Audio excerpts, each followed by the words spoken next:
What led him to join the military?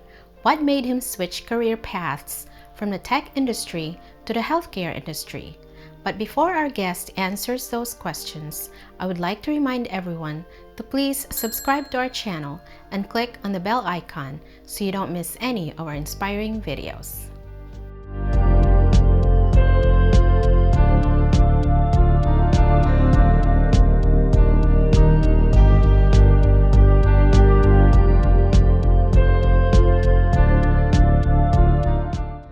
Hello everyone, this is Margie Bruce here at Global Inspiration, where you need to be seen, you need to be heard, and be an inspiration to the world. Ladies and gentlemen, please welcome our guest this week, my brother, Napoleon Tayone Jr. Good evening, everyone. Thank you, and Ate, thank you for having me. First of all, I want to thank you for your service to our country. Thank you also. And can you tell our viewers where you're originally from? Okay, I came from Cebu City, Philippines, and then I arrived here when I was 24, together with my brother, Raymond. How old were you when you came to the U.S., and how long have you been here? I arrived here when I was 24, and this year will be my 16th year here in the U.S. Tell us about your family. So I am married for 9 years with my wife, Jolene Clark. This year is our 10th year. We do have two wonderful kids named Napoleon III, or you can call him Ken. And we have a daughter named Zarina Nietzsche, or you can call her Zara. So you have a computer science degree in the Philippines, but you were not able to find a job in that field when you first came to Wisconsin. Can you tell us about that experience? Yes, I do have a computer science degree back in the Philippines, but I did unfortunately had a hard time finding a job. So what I did at that time is just finding whatever job that I could just to earn some money. So at that time, the Gillies frozen custard was the first one, and that was the closest back home. And then 5 months after, I went to a assisted living facility, and then I ended up to be at FedEx, and I stayed there for 3 years as a shipping and department clerk.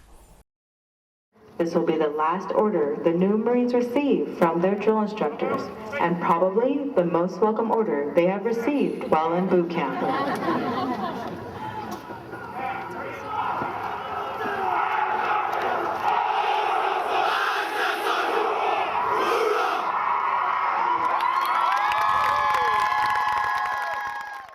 What made you decide to enlist in the Marine Corps? I wanted to be in the military in general just because of one of their benefits. They have the education. But I chose the Marine Corps. It's because based on the research that I've had, just they're the smallest group on all branches, and their training is a little more weeks than the others. I do love to be in a small group, but it's essential, just like what I have right now as being a respiratory therapist. How old were you when you enlisted, and what was the most challenging aspect of being in the service? Actually, I was 28 years old when I joined, so it's kind of like a little older than versus when you just get out from high school. So I was just a year shy for their limit, which is 29. To me, the most challenging really is just to be away from your loved one. So what did you end up doing in the military? So I enlisted, I signed up a contract. It's called an open contract. What that means is they'll be the one to decide what you are going to do when you are in after the basic training. So I ended up as a helicopter mechanic. They sent me to Pensacola, Florida. It's a naval air station to do the first phase of the school for about 3 months. And finally, the last or second phase was in New River, North Carolina.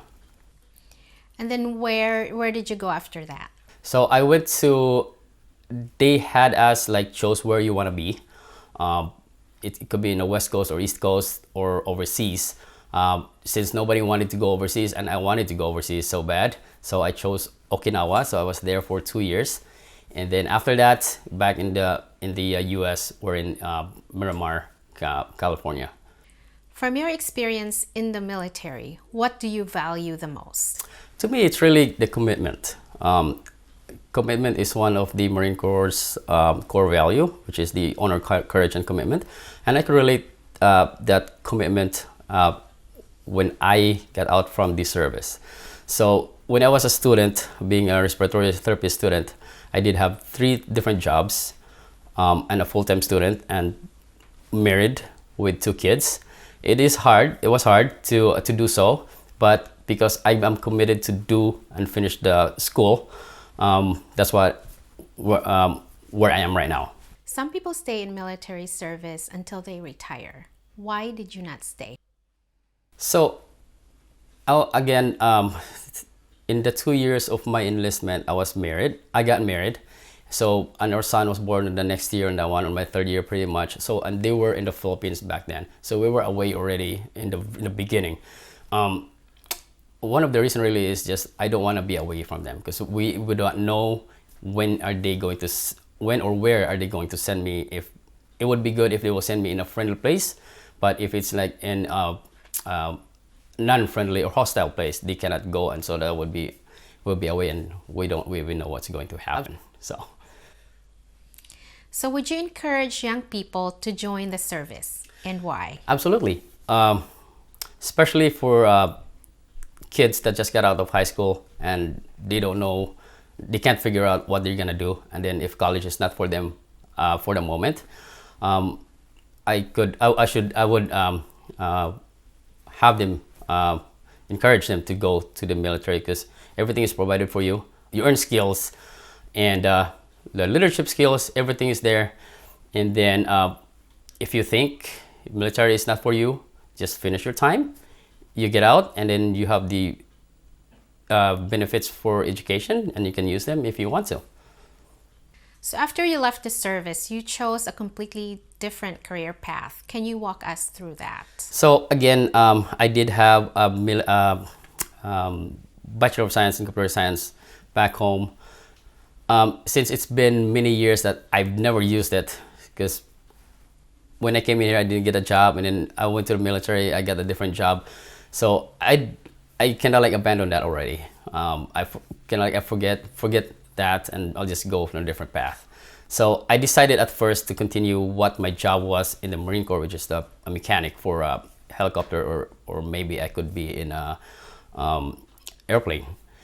But I came back here in Milwaukee, and then I decided not to pursue it for the reason that I might not be able to, there might not be a lot of jobs for it. And I don't want to waste the school, and then again, I don't get any job.